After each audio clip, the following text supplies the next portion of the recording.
प्यारे विद्यार्थियों सत श्री अकाल। स्वागत है तुहाडा मेरा यूट्यूब चैनल शिवराज ढिल्लों दे विच।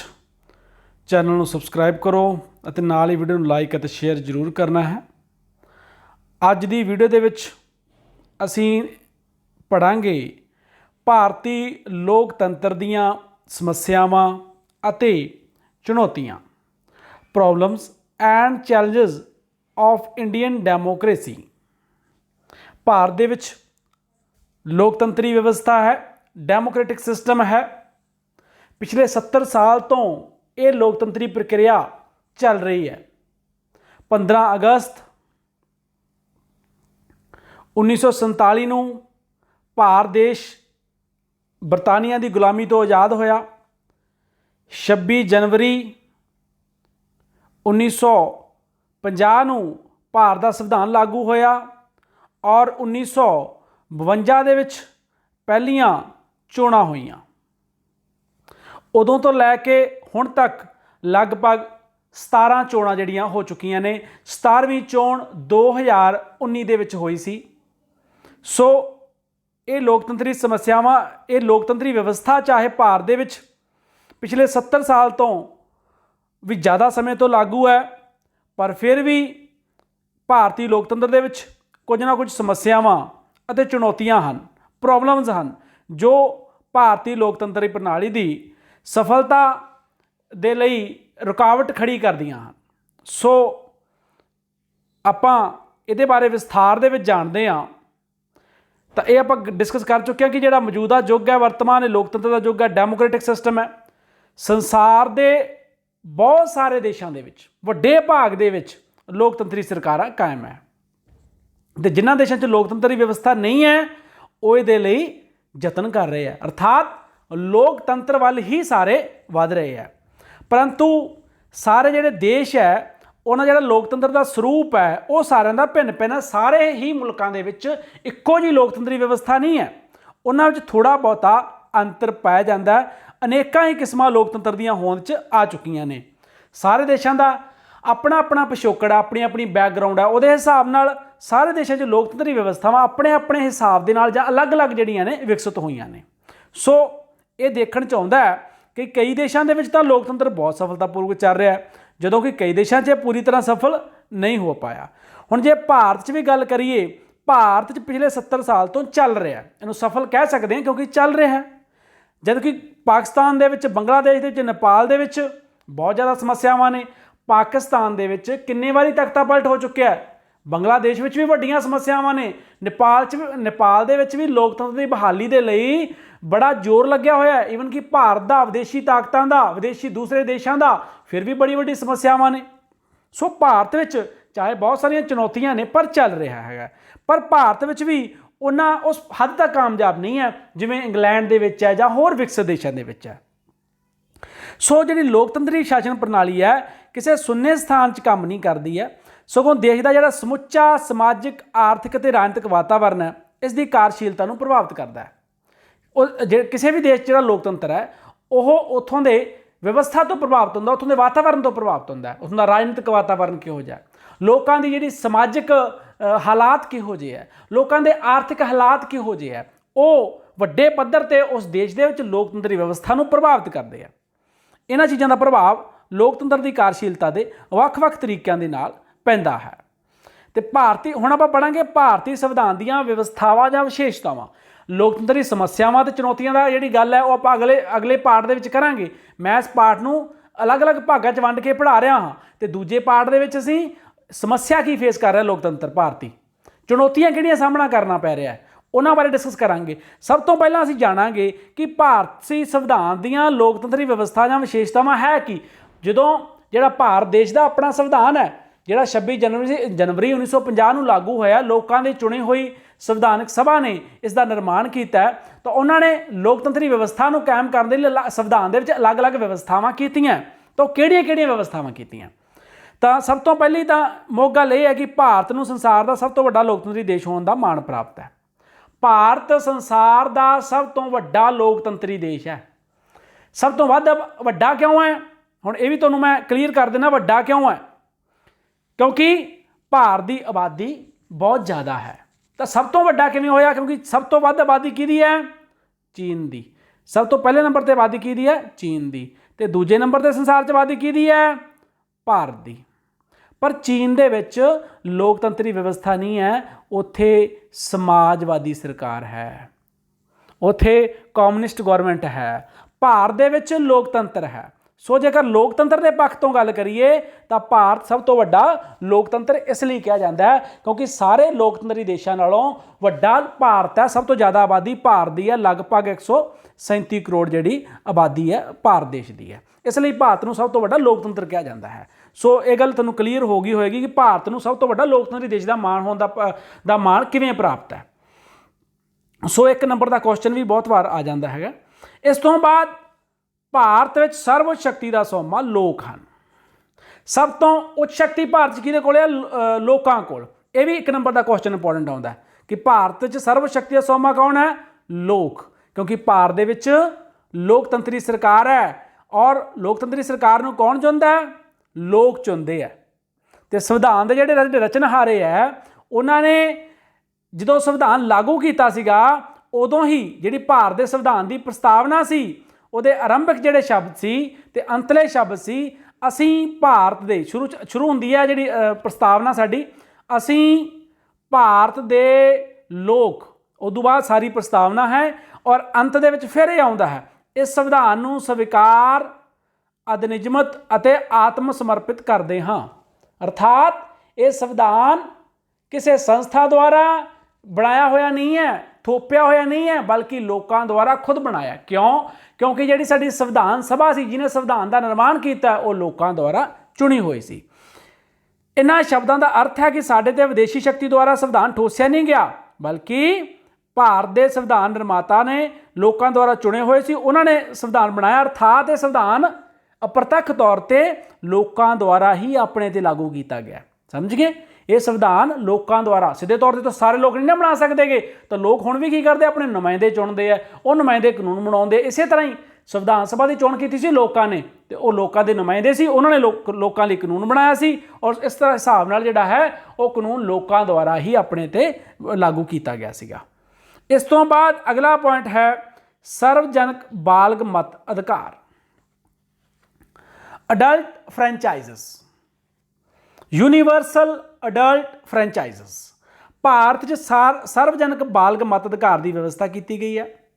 ਹਰ ਮਰਦ ਅਤੇ ਔਰਤ ਜਿਸ ਦੀ ਉਮਰ 18 ਸਾਲ ਹੈ ਅਤੇ ਉਹ ਭਾਰਤ ਦਾ ਨਾਗਰਿਕ ਹੈ, ਬਿਨਾਂ ਕਿਸੇ ਪ੍ਰਕਾਰ ਦੇ ਮਤਭੇਦ ਦੇ ਉਹਨੂੰ ਮਤ ਦਾ ਅਧਿਕਾਰ ਪ੍ਰਦਾਨ ਕੀਤਾ ਗਿਆ। ਸੋ ਕੋਈ ਜਾਤ ਦਾ, ਕੋਈ ਰੰਗ ਦਾ, ਕੋਈ ਨਸਲ ਦਾ ਕੋਈ ਭੇਦਭਾਵ ਨਹੀਂ, ਸਿਰਫ ਉਮਰ ਹੈ ਬਾਲਗ ਹੋਣ ਦੀ। ਬਾਲਗ ਹੋਣ ਦੀ ਉਮਰ ਭਾਰਤ 'ਚ 18 ਸਾਲ ਹੈ ਤਾਂ 18 ਸਾਲ ਦੀ ਉਮਰ ਤੇ ਪਹੁੰਚਣ ਤੇ ਹਰ ਵਿਅਕਤੀ ਨੂੰ ਵੋਟ ਦਾ ਅਧਿਕਾਰ ਬਿਨਾਂ ਕਿਸੇ ਭੇਦਭਾਵ ਤੋਂ ਮਿਲ ਜਾਂਦਾ ਹੈ। ਸੰਵਿਧਾਨ ਦੀ ਧਾਰਾ 325 'ਚ ਵਿਵਸਥਾ ਹੈ ਕਿ ਹਰੇਕ ਚੋਣ ਖੇਤਰ ਲਈ ਇੱਕ ਚੋਣ ਸੂਚੀ ਹੋਵੇਗੀ। ਚੋਣ ਸੂਚੀ ਨਾਮ ਦਰਜ ਕਰਦੇ ਸਮੇਂ ਕਿਸੇ ਵੀ ਵਿਅਕਤੀ ਨਾਲ ਉਸਦੀ ਜਾਤ, ਧਰਮ, ਰੰਗ, ਨਸਲ ਆਦਿ ਦੇ ਆਧਾਰ ਤੇ ਵਿਤਕਰਾ ਨਹੀਂ ਕੀਤਾ ਜਾਵੇਗਾ। ਤੇ ਸੰਵਿਧਾਨ ਦੀ ਧਾਰਾ 326 ਕੀ ਕਹਿੰਦੀ ਹੈ? ਲੋਕ ਸਭਾ ਤੇ ਰਾਜ ਵਿਧਾਨ ਸਭਾ ਦੀ ਚੋਣ ਬਾਲਗ ਮਤ ਅਧਿਕਾਰ ਦੇ ਆਧਾਰ ਤੇ ਕੀਤੀ ਜਾਵੇਗੀ। ਹਰ ਉਹ ਵਿਅਕਤੀ ਜਿਹੜਾ ਭਾਰਤ ਦਾ ਨਾਗਰਿਕ ਹੈ, 18 ਸਾਲ ਦੀ ਉਮਰ ਪੂਰੀ ਕਰ ਚੁੱਕਿਆ ਹੈ, ਵੋਟ ਦਾ ਅਧਿਕਾਰ ਪ੍ਰਯੋਗ ਕਰਨ ਦੇ ਅਯੋਗ ਘੋਸ਼ਿਤ ਨਹੀਂ ਕੀਤਾ ਗਿਆ। ਹਾਂ, ਵੋਟ ਦਾ ਅਧਿਕਾਰ ਪ੍ਰਯੋਗ ਕਰਨ ਦੇ ਅਯੋਗ ਘੋਸ਼ਿਤ ਕੀਤਾ ਜਾ ਸਕਦਾ ਹੈ, ਉਹ ਵੀ ਕਿਸੇ ਜੁਰਮ ਦੇ ਵਿੱਚ। ਜੇਕਰ ਉਹ ਨਹੀਂ ਕੀਤਾ ਗਿਆ, ਉਹ ਭਾਰਤ ਦਾ ਨਾਗਰਿਕ ਹੈ, ਉਹਦੀ ਉਮਰ 18 ਸਾਲ ਹੈ, ਤਾਂ ਉਹਨੂੰ ਆਪਣੇ ਆਪ ਨੂੰ ਵੋਟਰ ਵਜੋਂ ਰਜਿਸਟਰਡ ਕਰਵਾ ਸਕਦਾ ਹੈ। ਸੋ ਅਪ੍ਰੈਲ ਮਈ 2019 ਚੋਣਾਂ ਹੋਈਆਂ ਸੀ ਸਾਡੇ 17ਵੀਂ ਲੋਕ ਸਭਾ ਦੀਆਂ। 1952 ਦੇ ਵਿੱਚ ਪਹਿਲੀ ਵਾਰੀ ਚੋਣਾਂ ਹੋਈਆਂ ਸੀਗੀਆਂ ਲੋਕ ਸਭਾ ਦੀਆਂ, ਤੇ 17ਵੀਂ ਲੋਕ ਸਭਾ ਦੀ ਚੋਣ ਜਿਹੜੀ ਹੈ ਉਹ ਹੋਈ ਸੀਗੀ 2019 ਦੇ ਵਿੱਚ। ਸੋ ਇਸ ਸਮੇਂ ਭਾਰਤ 'ਚ 90 ਕਰੋੜ ਬਾਲਗ ਮਤ ਜਿਹੜੇ ਹੈਗੇ ਨੇ, 90 ਕਰੋੜ ਬਾਲਗਾਂ ਨੂੰ ਮਤ ਦਾ ਅਧਿਕਾਰ ਜਿਹੜਾ ਹੈਗਾ ਉਹ ਪ੍ਰਾਪਤ ਹੈ ਔਰ ਉਹ ਆਪਣੇ ਅਧਿਕਾਰ ਦਾ ਜਿਹੜਾ ਪ੍ਰਯੋਗ ਹੈ ਉਹ ਕਰ ਰਹੇ ਹੈ। Just 1 minute. ਹਾਂ, ਅਗਲਾ ਪੁਆਇੰਟ ਹੈ ਮੌਲਿਕ ਅਧਿਕਾਰ। ਅਧਿਕਾਰ ਵਿਅਕਤੀ ਦੇ ਵਿਕਾਸ ਲਈ ਬਹੁਤ ਜ਼ਰੂਰੀ ਹੈ। ਕੋਈ ਵੀ ਵਿਅਕਤੀ ਅਧਿਕਾਰਾਂ ਤੋਂ ਬਿਨਾਂ ਆਪਣੀ ਸ਼ਖਸੀਅਤ ਦਾ ਸਰਵਪੱਖੀ ਵਿਕਾਸ ਨਹੀਂ ਕਰ ਸਕਦਾਗਾ। ਈਵਨ ਕਿ ਕਿਸੇ ਦੇਸ਼ ਦੀ ਸਰਕਾਰ ਦੀ ਕਸੌਟੀ ਪਰਖਣੀ ਹੋਵੇ ਕਿ ਕਿੰਨੀ ਕੁ ਵਧੀਆ, ਤਾਂ ਇਹ ਦੇਖ ਲਿਆ ਜਾਂਦਾ ਹੈ ਕਿ ਉਹਨੇ ਆਪਣੇ ਨਾਗਰਿਕਾਂ ਨੂੰ ਮੌਲਿਕ ਅਧਿਕਾਰ ਕਿੰਨੇ ਕੁ ਦਿੱਤੇ ਨੇ ਤੇ ਕਿੰਨੇ ਕੁ ਉਹਨਾਂ ਦੇ ਅਧਿਕਾਰ ਜਿਹੜੇ ਨਾਗਰਿਕ ਨੇ ਅਧਿਕਾਰਾਂ ਦਾ ਆਨੰਦ ਮਾਣ ਰਹੇ ਨੇ।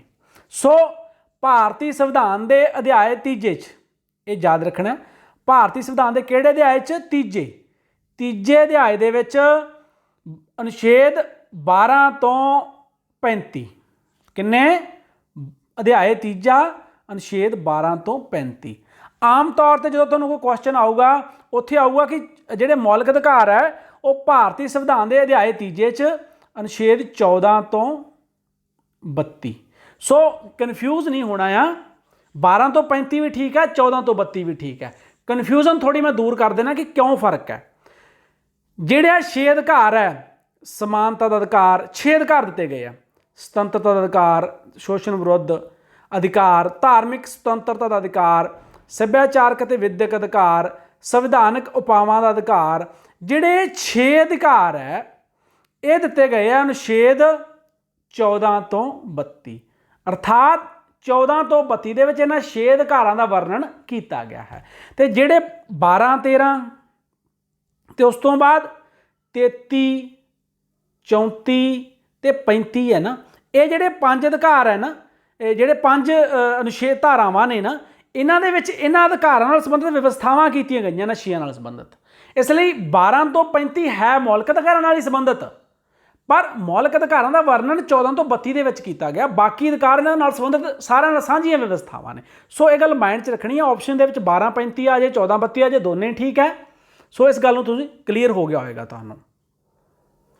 ਇਸ ਤੋਂ ਬਾਅਦ ਹੈ ਜੀ ਰਾਜਨੀਤੀ ਦੇ ਨਿਰਦੇਸ਼ਕ ਸਿਧਾਂਤ। ਜਿਹੜੇ ਮੌਲਿਕ ਅਧਿਕਾਰ ਹੈ ਆਪਾਂ ਪਿਛਲੇ ਸਲਾਈਡ ਦੇ ਵਿੱਚ ਕੀਤਾ, ਉਹ ਰਾਜਨੀਤਿਕ ਅਧਿਕਾਰ ਹੈ, ਪੋਲੀਟੀਕਲ ਰਾਈਟਸ ਹੈ ਸਾਡੇ ਲੋਕਾਂ ਦੇ। ਤੇ ਜਿਹੜੇ ਰਾਜਨੀਤੀ ਦੇ ਨਿਰਦੇਸ਼ਕ ਸਿਧਾਂਤ ਆ, ਜਿਨ੍ਹਾਂ ਨੂੰ ਅਸੀਂ ਸ਼ਾਰਟ ਦੇ ਵਿੱਚ ਕਹਿੰਦੇ ਹਾਂ DPSP, directive principal of state policy. ਜਿਹੜੇ ਇਹ 4 ਅਧਿਕਾਰ ਹੈ, ਇਹਨਾਂ ਜਿਹੜੇ ਨਿਰਦੇਸ਼ਕ ਸਿਧਾਂਤ ਹੈ, ਇਹ ਸਮਾਜਿਕ ਅਤੇ ਆਰਥਿਕ ਅਧਿਕਾਰ ਹੈ। ਕਿਹੜੇ ਅਧਿਕਾਰ ਹੈ? ਸਮਾਜਿਕ ਅਤੇ ਆਰਥਿਕ ਅਧਿਕਾਰ। ਸੋ ਭਾਰਤੀ ਸੰਵਿਧਾਨ 'ਚ ਅਨੁਛੇਦ 14 ਤੋਂ 32 ਜਾਂ 12 ਤੋਂ 35 ਜਿਹੜੀ ਆਪਾਂ ਗੱਲ ਕੀਤੀ ਸੀ ਮੌਲਿਕ ਅਧਿਕਾਰ ਦਿੱਤੇ ਗਏ ਆ, ਉਹ ਰਾਜਨੀਤਿਕ ਅਧਿਕਾਰ ਹੈ, ਪੋਲੀਟੀਕਲ ਰਾਈਟ ਆ ਸਾਡੇ ਲੋਕਾਂ ਦੇ। ਤੇ ਜਿਹੜੇ ਨਿਰਦੇਸ਼ਕ ਸਿਧਾਂਤ ਹੈ ਉਹ ਸਮਾਜਿਕ ਅਤੇ ਆਰਥਿਕ ਅਧਿਕਾਰ ਹੈ, directive principal of state policy.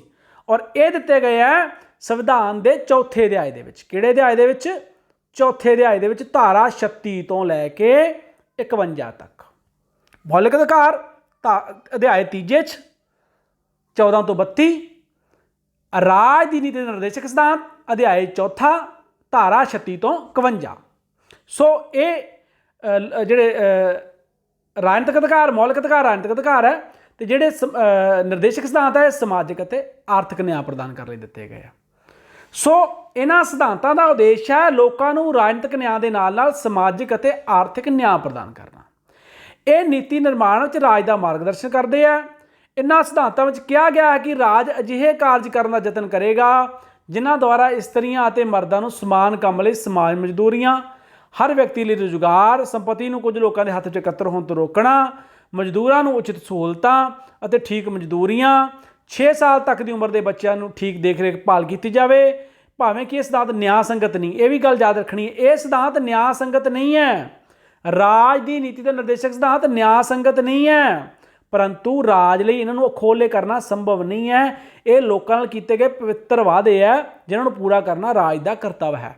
ਹੁਣ ਤੁਹਾਨੂੰ ਇਹ ਕਨਫਿਊਜ਼ਨ ਹੋਏਗੀ ਕਿ ਇਹ ਵਿੱਚ ਕੀ ਆ ਗਿਆ ਨਿਆਂ ਸੰਗਤ ਵਾਲਾ। ਜਿਹੜੇ ਮੌਲਿਕ ਅਧਿਕਾਰ ਹੈ ਨਾ, ਮੌਲਿਕ ਅਧਿਕਾਰ ਹੈ ਜਿਹੜੇ, ਇਹ ਮੌਲਿਕ ਅਧਿਕਾਰ ਹੈ, ਇਹ ਨਿਆਂ ਸੰਗਤ ਹੈ। ਅਰਥਾਤ ਜੇਕਰ ਕੋਈ ਕਿਸੇ ਦੇ ਮੌਲਿਕ ਅਧਿਕਾਰਾਂ ਦੀ ਤੁਹਾਡੇ ਉਲੰਘਣਾ ਹੋ ਜਾਂਦੀ ਹੈ, ਤੁਸੀਂ ਸਿੱਧਾ ਦੇਸ਼ ਦੀ ਸਰਵਉੱਚ ਅਦਾਲਤ ਜਾਂ ਉੱਚ ਅਦਾਲਤ ਜਾ ਸਕਦੇ ਹੋ। ਧਾਰਾ 32 ਅਧੀਨ ਸਰਵਉੱਚ ਅਦਾਲਤ ਤੇ 226 ਅਧੀਨ ਉੱਚ ਅਦਾਲਤ ਜਾ ਸਕਦੇ ਹੋ। ਨਿਆਂ ਸੰਗਤ ਹੈ ਇਹ। ਤੇ ਜਿਹੜੇ ਨਿਰਦੇਸ਼ਕ ਸਿਧਾਂਤ ਹੈ ਇਹ ਨਿਆਂ ਸੰਗਤ ਨਹੀਂ ਹੈ, ਨਿਆਂ ਸੰਗਤ ਨਹੀਂ ਹੈ। ਅਰਥਾਤ ਜੇਕਰ ਕੋਈ ਰਾਜ ਇਹਨਾਂ ਨੂੰ ਲਾਗੂ ਨਹੀਂ ਕਰਦਾ, ਅਦਾਲਤ ਵਿੱਚ ਨਹੀਂ ਜਾਇਆ ਜਾ ਸਕਦਾਗਾ। ਇਹ ਹੈ ਨਿਆਂ ਸੰਗਤ ਦਾ ਅਰਥ। ਸੋ ਕਲੀਅਰ। ਕੇਂਦਰ ਅਤੇ ਰਾਜਾਂ ਵਿੱਚ ਜ਼ਿੰਮੇਵਾਰ ਸਰਕਾਰਾਂ।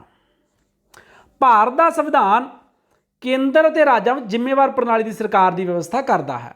इस उद्देश्य की पूर्ति लिए केंद्र ते राज्यां विच संसदीय प्रणाली की सरकार लागू की गई है। असी मैं ਜਿਹੜੀਆਂ संसदीय प्रणाली बारे पढ़ा चुकिया हाँ, ਉਹਦੀਆਂ वीडियो अलग तो अपलोड की गई, उत्थे पढ़ाया सी संसदीय प्रणाली ਨੂੰ जिम्मेवार प्रणाली की सरकार कहा जाता है, मंत्रिमंडल प्रणाली की सरकार कहा जाता है, क्योंकि संसदीय प्रणाली ਦੇ ਵਿੱਚ कार्यपालिका विधान पालिका ਨੂੰ जिम्मेवार ਹੁੰਦੀ है। सो ਭਾਰਤ ਵਿੱਚ केंद्र ਤੇ राज्यां ਦੋਹਰੀ शासन प्रणाली है। ਭਾਰਤ ਦੇ ਵਿੱਚ केंद्र की अपनी सरकार है, राज्यां दी हर राज की अपनी सरकार है। सारे पासे केंद्र ते राज्यां दोवें पासे जिहड़ा हैगा वो जिम्मेवार सरकार की व्यवस्था की गई है। केंद्र च राष्ट्रपति राज प्रबंध का मुखी है तो उसनूं राज प्रबंध चलाउण सलाह मशवरा देने लई मंत्री परिषद की व्यवस्था की गई है, जिसका नेता प्रधानमंत्री हुंदा है ते राष्ट्रपति दी जिहड़ियां समुचियां शक्तियां का प्रयोग है वो मंत्री परिषद करती है प्रधानमंत्री की अगवाई च, जो कि राज प्रबंध चलाउण लई संसद दे हेठले सदन लोक सभा जिसनूं कि हरमन प्यारा सदन भी कहा जाता है दे सामने जिम्मेवार होंदी है। राष्ट्रपति मुखी हुंदा पर वह शक्ति की प्रयोग अपनी इच्छा नाल नहीं करता, सगों उन्होंने सलाह देने लई प्रधानमंत्री के अधीन मंत्री परिषद होंदी है, उसकी सलाह मननी राष्ट्रपति लिए जरूरी होंदी है। तो जिहड़ी मंत्री परिषद है वो प्रधानमंत्री अधीन, वो जिहड़ा लोक सभा है संसद का हेठला सदन हरमन प्यारा सदन उसके सामने जिम्मेवार होंदी है। सो लोक सभा के मैंबर भारत के लोगों द्वारा सार्वजनिक बाल मत अधिकार के आधार पर 5 साल के कार्यकाल लिए चुने जाते हैं। लोड़ पैण ते लोक सभा नूं कार्यकाल पूरा होने तो पहला भी भंग किया जा सकता है तो दोबारा चोणां कराईयां जा सकदियां हन। लोक सभा अविश्वास प्रस्ताव निंदा प्रस्ताव आदि पास करके मंत्री परिषद नूं कार्यकाल पूरा होने तो पहला भी अहुदे तो वख कर सकती है। इस तो उपरंत सांसद मंत्री परिषद नूं प्रश्न पुछ के राज प्रबंध बारे जानकारी प्राप्त करके सरकार दी नीति की आलोचना करके भी जिम्मेवार बनाउंदी है। मैं तुहानूं नटशैल थोड़े शब्दों में दसदा। केंद्र ते राज्यां जिम्मेवार सरकारां हुंदियां, संसदीय सरकार है इहनूं जिम्मेवार सरकार कहा जाता है। इहदे विच कार्यपालिका विधान पालिका दे विचों ही चुनी जाती है तो कार्यपालिका विधान पालिका सामने जिम्मेवार होंदी है। वैसे साडे देश सारियां शक्तियां किहनूं मिलियां होईयां? राष्ट्रपति नूं, पर राष्ट्रपति उन्हां शक्तियां की वरतों अपनी इच्छा नाल नहीं करदा गा। राष्ट्रपति नूं सलाह देने लई मंत्री परिषद हुंदी है जिसका मुखी हुंदा है प्रधानमंत्री, और राष्ट्रपति नूं उहदी सलाह मननी ही पैंदी है। इसलिए असली कार्यपालिका प्रधानमंत्री ते मंत्री परिषद हुंदे आ, वो लोक सभा सामने जिम्मेवार होंदे आ ते लोक सभा अल्टीमेटली लोगों सामने जिम्मेवार होंदी है। इसलिए लोगों की सरकार है, जिम्मेवार सरकार है, लोगों सामने अल्टीमेटली जिम्मेवार है। केंद्र के वांगू ही जिवें आपां केंद्र की पिछे गल कीती है उवें ही राज्यां विच भी जिम्मेवार प्रणाली की सरकार की व्यवस्था है। जिवें उत्थे राष्ट्रपति कोले सारियां शक्तियां होंदियां ते वरतों करदा उहदी मंत्री परिषद, इत्थे राजपाल राज का मुखी हुंदा। सारियां राज प्रबंध चलाउण दीयां शक्तियां आउंदियां राजपाल कोले, पर उहनूं सलाह मशवरा देण लई मंत्री परिषद की व्यवस्था की गई है और वह मुखी हुंदा मुख मंत्री। तो जिहड़ी मंत्री परिषद है ये जिहड़ा राज विधान मंडल का हेठला सदन हुंदा राज विधान सभा उहदे सामने जिम्मेवार होंदी है। सेम उवें जिवें लोक सभा सामने जिम्मेवार होंदी है केंद्र दे विच। ते राज विधान सभा राज्यां विच हरमन प्यारा सदन है। इस दे मैंबर राज के लोगों द्वारा सार्वजनिक बाल मत अधिकार के आधार पर चुने जाते हैं। तो यह भी समय तो पहला 5 साल के समय तो पहला इनू भी जिहड़ा हैगा उहदे तो वख किया जा सकता है। इसलिए अल्टीमेटली राज्यां विच भी ते केंद्र विच भी जिहड़ी सरकार है वह जिम्मेवार सरकार है अल्टीमेटली लोगों सामने। लोक सभा के मैंबर लोग चुनते हैं, लोक सभा के सामने जिहड़ी है मंत्री परिषद जिम्मेवार है। सो अल्टीमेटली लोगों के सामने सरकार जिम्मेवार है। सुतंत्र निरपक्ष ते पारदर्शी चोणां की व्यवस्था। लोकतंत्र दे विच चोणां दा बहुत विशेष महत्व हुंदा है क्योंकि लोग चोणां राहीं अपने प्रतिनिधियों की चोण करते हैं जो कि लोगों वालों देश का राज प्रबंध चलाउंदे हन। जेकर चोण प्रबंध ठीक नहीं होवेगा तो लोग अपने प्रतिनिधियों की चोण नहीं कर सकणगे अते लोकतंत्र का उद्देश्य ही असफल हो जाएगा। इसलिए सुतंत्र निरपक्ष ते पारदर्शी चोणां कराए जाने की व्यवस्था होनी चाहिए है। इस उद्देश्य की पूर्ति लिए भारत के संविधान की धारा 324 अधीन चोणां का निरीक्षण निर्देशन और कंट्रोल लिए एक स्वतंत्र चोण आयोग की व्यवस्था की गई है। चोण आयोग संविधानक संस्था है तो चोणां नाल संबंधित इसनूं विशाल शक्तियां प्रदान की गई हैं। हुण जदों लोकतंत्री व्यवस्था दे विच अज दा जिहड़ा युग है ना प्रतिनिधि व्यवस्था का युग है। जिहड़ा अज लोकतंत्र साडे चल रहा वो प्रतिनिधि लोकतंत्र है। अर्थात लोग सीधे तौर पर जाके राजनीति में भाग नहीं लेंगे, लोग अपने प्रतिनिधियों की चोण करते हैं। चुने हुए प्रतिनिधि वो शासन प्रबंध चलाते हैं। सो लोग अपने प्रतिनिधियों की चोण करते हैं। जिहड़े अपने प्रतिनिधियों की चोण है ਜੇ ਉਹ ਚੁਣਨ ਦਾ ਢੰਗ ਹੀ ਸਹੀ ਨਹੀਂ ਹੋਊਗਾ, ਉਹਦੇ ਵਿੱਚ ਹੀ ਲੂਪ ਹੋਲ ਗੜਬੜ ਹੋਏਗੀ ਤੇ ਪ੍ਰਤੀਨਿਧਾਂ ਦੀ ਚੋਣ ਸਹੀ ਨਹੀਂ ਹੋਵੇਗੀ। ਪ੍ਰਤੀਨਿਧ ਸਹੀ ਨਹੀਂ ਚੁਣੇ ਜਾਣਗੇ ਤਾਂ ਸ਼ਾਸਨ ਪ੍ਰਬੰਧ ਵੀ ਸਹੀ ਨਹੀਂ ਹੋਵੇਗਾ। ਇਸ ਲਈ ਲੋਕਤੰਤਰੀ ਵਿਵਸਥਾ, ਖਾਸ ਕਰਕੇ ਪ੍ਰਤੀਨਿਧੀ ਲੋਕਤੰਤਰ ਦੀ ਵਿਵਸਥਾ ਨੂੰ ਸਫਲ ਬਣਾਉਣ ਲਈ ਚੋਣ ਢੰਗ ਬਹੁਤ ਵਧੀਆ ਹੋਣਾ ਚਾਹੀਦਾ, ਪਾਰਦਰਸ਼ੀ ਹੋਣਾ ਚਾਹੀਦਾ। ਤੇ ਉਹਦੇ ਲਈ ਭਾਰਤ ਦੇ ਸੰਵਿਧਾਨ ਦੀ ਧਾਰਾ 324 ਅਧੀਨ ਚੋਣ ਆਯੋਗ ਦੀ ਵਿਵਸਥਾ ਕੀਤੀ ਗਈ ਹੈ। ਭਾਰਤ ਵਿੱਚ ਭਾਰਤੀ ਚੋਣ ਆਯੋਗ ਹੈ ਔਰ ਇਸ ਸਮੇਂ ਭਾਰਤੀ ਚੋਣ ਆਯੋਗ ਦੇ 3 ਮੈਂਬਰ ਹੁੰਦੇ ਆ ਔਰ ਇਸ ਸਮੇਂ ਜਿਹੜਾ ਹੈਗਾ 13 ਅਪ੍ਰੈਲ 2021 ਤੋਂ ਸੁਸ਼ੀਲ ਚੰਦਰਾ ਨੇ, ਜਿਹੜੇ ਸੁਸ਼ੀਲ ਚੰਦਰਾ ਉਹ ਸਾਡੇ ਮੁੱਖ ਚੋਣ ਕਮਿਸ਼ਨਰ ਹੈ ਤੇ 2 ਹੋਰ ਚੋਣ ਕਮਿਸ਼ਨਰ ਹੁੰਦੇ ਆ। ਇੱਕ ਦਾ ਨਾਮ ਰਾਜੀਵ ਕੁਮਾਰ ਨੇ ਚੋਣ ਕਮਿਸ਼ਨਰ ਦਾ, ਤੇ ਦੂਜਾ ਹਜੇ ਚੁਣਿਆ ਨਹੀਂ ਗਿਆ ਕਿਉਂਕਿ ਅਪ੍ਰੈਲ ਦੇ ਵਿੱਚ ਹੀ ਜਿਹੜੇ ਇੱਕ ਚੋਣ ਕਮਿਸ਼ਨਰ ਸੀ ਉਹ ਰਿਟਾਇਰ ਹੋਏ ਆ। ਉਹਦੀ ਥਾਂ ਤੇ ਸੁਸ਼ੀਲ ਚੰਦਰਾ ਮੁੱਖ ਚੋਣ ਕਮਿਸ਼ਨਰ ਬਣ ਗਏ ਤੇ ਰਾਜੀਵ ਕੁਮਾਰ ਪਹਿਲਾਂ ਤੋਂ ਹੀ ਚੋਣ ਕਮਿਸ਼ਨਰ ਹੈ। ਇੱਕ ਹੋਰ ਚੋਣ ਕਮਿਸ਼ਨਰ ਦੀ ਚੋਣ ਕੀਤੀ ਜਾਏਗੀ। ਹੁਣ ਤੱਕ ਸਾਡੇ ਜਿਹੜਾ ਭਾਰਤੀ ਚੋਣ ਆਯੋਗ ਹੈ ਉਹਦੇ ਵਿੱਚ 3 ਜਿਹੜੇ ਮੈਂਬਰ ਹੁੰਦੇ ਆ, ਇੱਕ ਮੁੱਖ ਚੋਣ ਕਮਿਸ਼ਨਰ ਤੇ 2 ਕਮਿਸ਼ਨਰ। ਤੇ ਹੁਣ ਤੱਕ ਭਾਰਤ ਦੇ ਵਿੱਚ 17 ਆਮ ਚੋਣਾਂ ਹੋ ਚੁੱਕੀਆਂ। ਜਿਵੇਂ ਪਹਿਲਾਂ ਵੀ ਗੱਲ ਕਰ ਚੁੱਕੇ ਹਾਂ ਕਿ ਜਿਹੜੀ 17ਵੀਂ ਲੋਕ ਸਭਾ ਹੈ ਉਹਦੀ ਚੋਣ 2019 ਦੇ ਵਿੱਚ ਹੋਈ ਸੀ। ਪਹਿਲੀ ਦੀ ਹੋਈ ਸੀ 1952 ਦੇ ਵਿੱਚ ਫਸਟ ਦੀ, ਤੇ 17ਵੀਂ ਦੀ 2019 ਦੇ ਵਿੱਚ। ਜਿਹੜੀਆਂ ਸੁਤੰਤਰ ਤੇ ਨਿਰਪੱਖ ਚੋਣਾਂ ਹੋ ਚੁੱਕੀਆਂ। ਇਸ ਤੋਂ ਇਲਾਵਾ ਰਾਜ ਵਿਧਾਨ ਸਭਾਵਾਂ ਦੀਆਂ ਵੀ ਬਹੁਤ ਸਾਰੀਆਂ ਚੋਣਾਂ ਜਿਹੜੀਆਂ ਹੋ ਚੁੱਕੀਆਂ ਤੇ ਭਾਰਤ ਦੇ ਲੋਕਾਂ ਨੇ ਆਮ ਹੀ ਸਰਕਾਰਾਂ ਨੂੰ ਜਿਹੜਾ ਹੈ ਬਦਲਿਆ ਹੈ, ਸੱਤਾ ਪਰਿਵਰਤਨ ਕੀਤੇ ਨੇ। ਸੁਤੰਤਰ ਨਿਆਂਪਾਲਿਕਾ ਸਰਕਾਰ ਦੇ 3 ਅੰਗ ਹੁੰਦੇ ਆ, ਕਾਰਜਪਾਲਿਕਾ, ਵਿਧਾਨਪਾਲਿਕਾ ਤੇ ਨਿਆਂਪਾਲਿਕਾ। ਕਾਰਜਪਾਲਿਕਾ, ਵਿਧਾਨਪਾਲਿਕਾ ਤੇ ਨਿਆਂਪਾਲਿਕਾ 3 ਅੰਗ ਹੁੰਦੇ ਆ। ਇਹਨਾਂ 3 ਅੰਗਾਂ ਚੋਂ ਕਾਰਜਪਾਲਿਕਾ ਤੇ ਵਿਧਾਨਪਾਲਿਕਾ ਦਾ ਸੰਬੰਧਾਂ ਦਾ ਨਿਰਧਾਰਨ ਕਰਦੀ ਹੈ ਸ਼ਾਸਨ ਪ੍ਰਣਾਲੀ ਕਿਹੜੀ ਹੈ, ਸੰਸਦੀ ਹੈ, ਪ੍ਰਧਾਨਗੀ ਹੈ। ਪਰ ਜਿਹੜੀ ਨਿਆਂਪਾਲਿਕਾ ਹੈ ਉਹ ਕੋਈ ਵੀ ਸ਼ਾਸਨ ਪ੍ਰਣਾਲੀ ਹੋਵੇ ਉਹ ਇਹਨਾਂ ਦੋਨਾਂ ਅੰਗਾਂ ਤੋਂ ਸੁਤੰਤਰ ਹੁੰਦੀ ਹੈ। ਔਰ ਭਾਰਤ ਨੇ ਜਿਹੜੀ ਇਹ ਵਿਵਸਥਾ ਹੈ ਇਹ ਸੰਯੁਕਤ ਰਾਜ ਅਮਰੀਕਾ ਤੋਂ ਗ੍ਰਹਿਣ ਕੀਤੀ ਹੈ। ਅਮਰੀਕਾ ਦੇ ਵਿੱਚ ਸੁਤੰਤਰ ਨਿਆਂਪਾਲਿਕਾ ਦੀ ਵਿਵਸਥਾ ਸੀ ਔਰ ਭਾਰਤ ਨੇ ਇਹ ਵਿਵਸਥਾ ਉਸ ਦੇਸ਼ ਤੋਂ ਗ੍ਰਹਿਣ ਕੀਤੀ ਹੈ। ਸੋ ਜੇਕਰ ਇਹ ਅੰਗ ਸਰਕਾਰ ਦਾ ਨਿਆਂਪਾਲਿਕਾ, ਜਿਹਨੇ ਭਾਰਤ ਦੇ ਸੰਵਿਧਾਨ ਦੀ ਵਿਆਖਿਆ ਕਰਨੀ ਹੈ, ਨਿਆਂ ਕਰਨਾ ਹੈ, ਉਹ ਬਾਕੀ ਅੰਗਾਂ ਤੋਂ ਸੁਤੰਤਰ ਚਾਹੀਦੀ ਹੈ। ਫਿਰ ਹੀ ਉਹ ਲੋਕਾਂ ਦੇ ਅਧਿਕਾਰਾਂ ਨੂੰ ਸੁਤੰਤਰਤਾ ਪ੍ਰਦਾਨ ਕਰ ਸਕਦੀ ਹੈ। ਸੋ ਨਿਆਂਪਾਲਿਕਾ ਨੂੰ ਸੁਤੰਤਰ ਬਣਾਉਣ ਦੇ ਲਈ ਵੀ ਭਾਰਤੀ ਸੰਵਿਧਾਨ 'ਚ ਵਿਵਸਥਾਵਾਂ ਕੀਤੀਆਂ ਗਈਆਂ ਨੇ। ਕੀ ਵਿਵਸਥਾਵਾਂ ਨੇ? ਜੱਜਾਂ ਦੀ ਨਿਯੁਕਤੀ ਲਈ ਨਿਰਪੱਖ ਵਿਧੀ ਅਪਣਾਈ ਗਈ ਹੈ ਤਾਂ ਕਿ ਸਰਕਾਰ ਦਾ ਕੋਈ ਅੰਗ ਦਬਾਅ ਨਾ ਪਾ ਸਕੇ। ਜੱਜ ਬਣਨ ਲਈ ਸੰਵਿਧਾਨ ਦੁਆਰਾ ਉੱਚੀਆਂ ਯੋਗਤਾਵਾਂ ਨਿਸ਼ਚਿਤ ਕੀਤੀਆਂ ਗਈਆਂ। ਜੱਜਾਂ ਦੇ ਲੰਮੇ ਕਾਰਜਕਾਲ ਦੀ ਵਿਵਸਥਾ ਕੀਤੀ ਗਈ ਹੈ। ਸੁਪਰੀਮ ਕੋਰਟ ਦੇ ਜੱਜ 65 ਸਾਲ ਅਤੇ ਹਾਈ ਕੋਰਟ ਦੇ ਜੱਜ 62 ਸਾਲ ਦੀ ਉਮਰ ਪੂਰੀ ਕਰਨ ਤੱਕ ਆਪਣੇ ਅਹੁਦੇ ਤੇ ਰਹਿੰਦੇ ਆ। ਸੁਪਰੀਮ ਕੋਰਟ ਭਾਰਤ ਦੀ ਸਰਵਉੱਚ ਅਦਾਲਤ, ਉਹਦੇ ਜੱਜ ਕਿੰਨੀ ਉਮਰ ਤੇ ਰਿਟਾਇਰ ਹੁੰਦੇ ਆ? 65 ਸਾਲ। ਤੇ ਜਿਹੜੀਆਂ ਹਾਈ ਕੋਰਟਸ ਨੇ, ਰਾਜਾਂ ਦੀਆਂ ਉੱਚ ਅਦਾਲਤਾਂ ਨੇ, ਉਹਨਾਂ ਦੇ ਜੱਜ 62 ਸਾਲ ਦੀ ਉਮਰ ਤੱਕ ਪੂਰੀ ਕਰਨ ਤੇ ਹੀ ਰਿਟਾਇਰ ਹੁੰਦੇ ਆ। ਤੇ ਜੱਜ ਨੂੰ ਉਹਦੇ ਤੋਂ ਪਹਿਲਾਂ ਰਿਟਾਇਰ ਕੀਤਾ ਜਾ ਸਕਦਾ ਹੈ, ਪਰ ਉਹਦੇ ਲਈ ਬਹੁਤ ਹੀ ਔਖੀ ਵਿਧੀ ਅਪਣਾਈ ਗਈ ਹੈ ਤਾਂ ਜੋ ਕੋਈ ਵੀ ਸਰਕਾਰ ਹੈ ਜਿਹੜੀ ਉਹ ਕਿਸੇ ਜੱਜ ਨੂੰ ਦਬਾਅ ਅਧੀਨ ਉਹਨੂੰ ਜਿਹੜਾ ਹੈ ਅਹੁਦੇ ਤੋਂ ਨਾ ਹਟਾ ਦੇਵੇ। ਸਿਰਫ ਮਹਾਦੋਸ਼ ਦੇ ਪ੍ਰਸਤਾਵ ਰਾਹੀਂ ਵਾਕ ਕੀਤਾ ਜਾ ਸਕਦਾ ਹੈ, ਇਸ ਤੋਂ ਇਲਾਵਾ ਨਹੀਂ। ਸੋ ਜੱਜਾਂ ਲਈ ਉੱਚੀਆਂ ਤਨਖਾਹਾਂ ਹੈ ਤਾਂ ਕਿ ਉਹਨਾਂ ਨੂੰ ਔਰ ਉਹਨਾਂ ਨੂੰ ਤਨਖਾਹਾਂ ਨੂੰ ਘਟਾਇਆ ਨਹੀਂ ਜਾ ਸਕਦਾ ਤਾਂ ਕਿ ਉਹਨਾਂ ਨੂੰ ਭ੍ਰਿਸ਼ਟਾਚਾਰ ਵਗੈਰਾ ਵਰਗੀ ਜਿਹੜੀ ਬੁਰਾਈ 'ਚ ਨਾ ਸਮਿਲਿਤ ਹੋਣਾ ਹੋਵੇ। ਉਹਨਾਂ ਨੂੰ ਵੱਧ ਖੁੱਲ੍ਹੀਆਂ ਤਨਖਾਹਾਂ ਦਿੱਤੀਆਂ ਜਾਂਦੀਆਂ।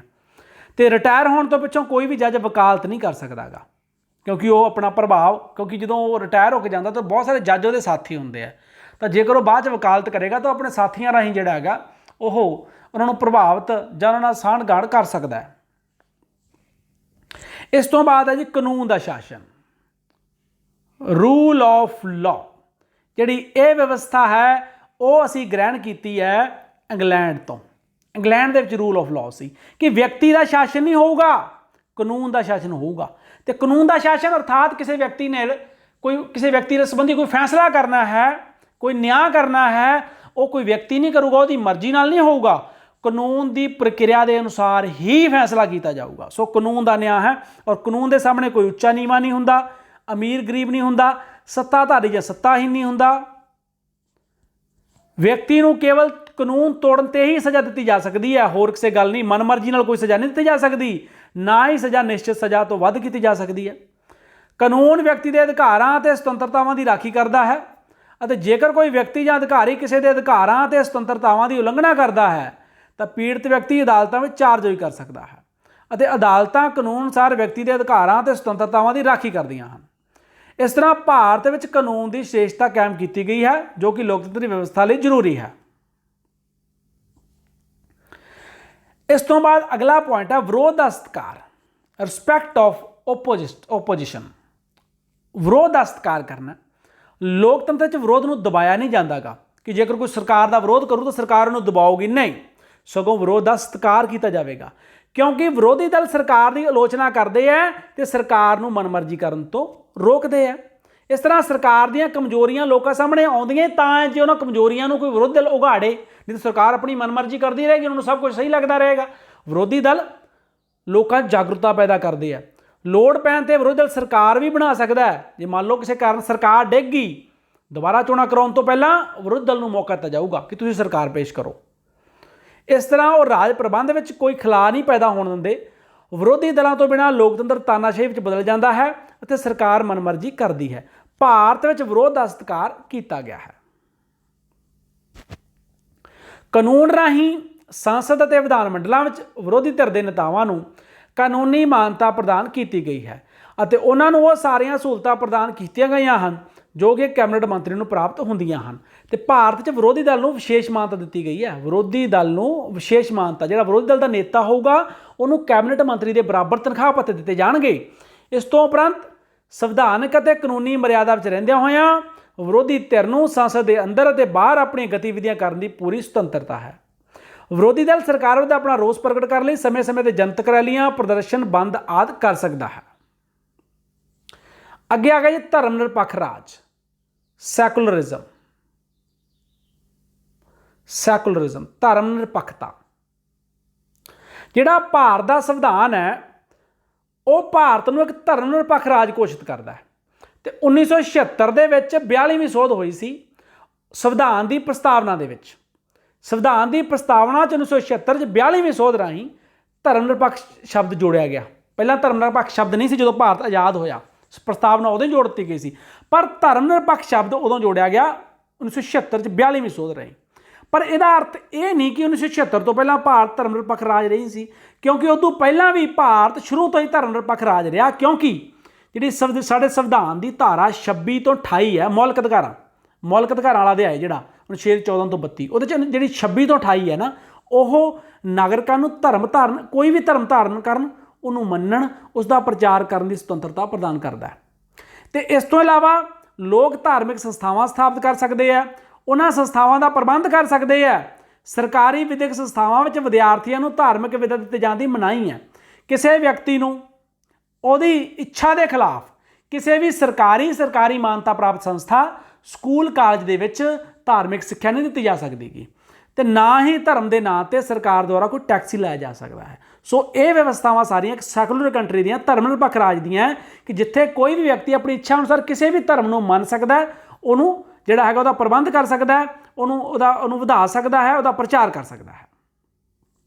ਇਸ ਤੋਂ ਇਲਾਵਾ ਸਰਕਾਰੀ ਅਹੁਦਿਆਂ 'ਤੇ ਨਿਯੁਕਤੀ ਕਰਦੇ ਸਮੇਂ ਕਿਸੇ ਵਿਅਕਤੀ ਨਾਲ ਉਸਦੇ ਧਰਮ ਦੇ ਆਧਾਰ 'ਤੇ ਕੋਈ ਵਿਤਕਰਾ ਨਹੀਂ ਕੀਤਾ ਜਾ ਸਕਦਾ, ਸਗੋਂ ਸਾਰੀਆਂ ਨਿਯੁਕਤੀਆਂ ਯੋਗਤਾ ਦੇ ਆਧਾਰ 'ਤੇ ਕੀਤੀਆਂ ਜਾਂਦੀਆਂ। ਅੱਜ ਮੁਸਲਮਾਨ, ਸਿੱਖ ਜੋ ਕਿ ਘੱਟ ਗਿਣਤੀ 'ਚ ਹੈ, ਦੇਸ਼ ਦੇ ਸਰਵਉੱਚ ਅਹੁਦਿਆਂ 'ਤੇ ਹੈ।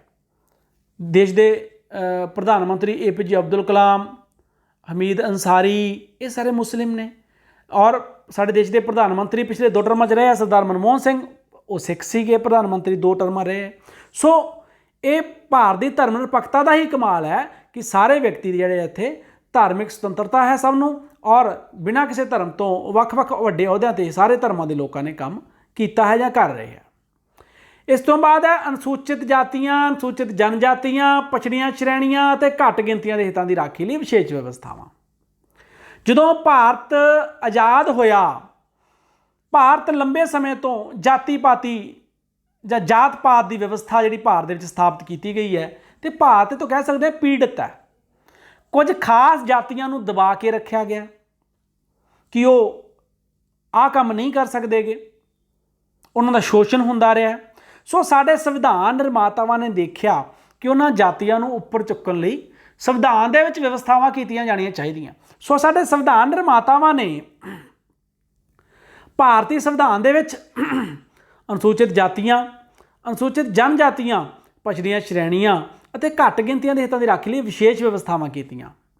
ਸੰਵਿਧਾਨ ਰਾਹੀਂ ਸਭ ਨੂੰ ਸਮਾਨਤਾ ਦਾ ਅਧਿਕਾਰ ਪ੍ਰਦਾਨ ਕੀਤਾ। All are equal irrespective of cost and creed and colour. ਜਾਤ, ਨਸਲ, ਰੰਗ, ਧਰਮ ਬਿਨਾਂ ਕਿਸੇ ਭੇਦਭਾਵ ਤੋਂ ਸਾਰੇ ਸਮਾਨ ਹਨ।